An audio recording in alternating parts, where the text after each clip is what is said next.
இன்றைக்கி வந்தீங்கன்னா ஒரு 3 மாதம் இன்றைக்கி தக்காளி பயிரிடுறீங்க. அப்போ வந்து அவர் வியாபாரி வந்து வேளாண்மை துறை கமர்ஷியல் டிபார்ட்மெண்ட் இருக்குது, அதில் பதிவு செஞ்சு அந்த விவசாயிகள் வந்து அந்த வியாபாரிகள் வந்து விவசாயிகள் நாடி அவர்களும் பதிவு செய்வாங்க. அங்கே வேளாண்மை துறைகள் அதுக்கு மீடியேட்டர் இருப்பாங்க. பதிவு செஞ்ச பிறகு அப்போது 3 மாதம் கழித்து தக்காளி வருகின்ற பொழுது ஒரு குறிப்பிட்ட ஒரு தக்காளி 1 கிலோ 40 ரூபாய்னா அந்த தக்காளி 40 ரூபாய்னு விலை வச்சு ஏக்கர்னு போட்டிருப்பாங்க, ஒப்பந்தம் போட்டிருப்பாங்க. தக்காளி 20 ரூபாய்க்கு விற்றா 40 ரூபா கொடுப்பாங்க. அப்போது விவசாயிகளுக்கு ஒரு நிரந்தரமான விலை கிடைக்கும். அப்போது 40 ரூபாய்க்கு மேலே கிட்டத்தட்ட 60 ரூபா வந்துன்னு வச்சுக்கோங்க.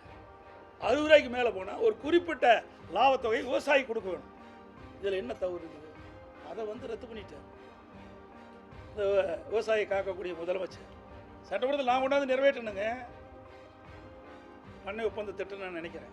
இதெல்லாம் எதுக்கு சொல்கிறேன்னா, இந்த இன்னும் சொல்கிறேன், இதில் சில திட்டங்கள் விவசாயிகள் உற்பத்தி செய்யப்பட்ட பொருளை இந்தியாவில் எங்கே கொண்டு போனாலும் விற்கலாம். அது ஒன்று, அந்த 3 இல்லை. இன்னொன்று, விவசாயிகள் உற்பத்தி செய்யப்பட்ட பொருளை நமக்கெல்லாம் வந்து மார்க்கெட்டிங் கமிட்டி இருக்குது. அந்த மார்க்கெட்டிங் கமிட்டியில் கொண்டாந்து விற்பனை செஞ்சால் தான் செஸ் 1% வசூல் பண்ணுவோம். இப்போ என்ன இருக்குதுன்னா, நம்ம தமிழ்நாட்டில் வெளியில் இன்றைக்கி சேலத்தில் இருக்குது மார்க்கெட்டிங் கமிட்டிங்க இருக்குது, ஆத்தூரில் இருக்குது,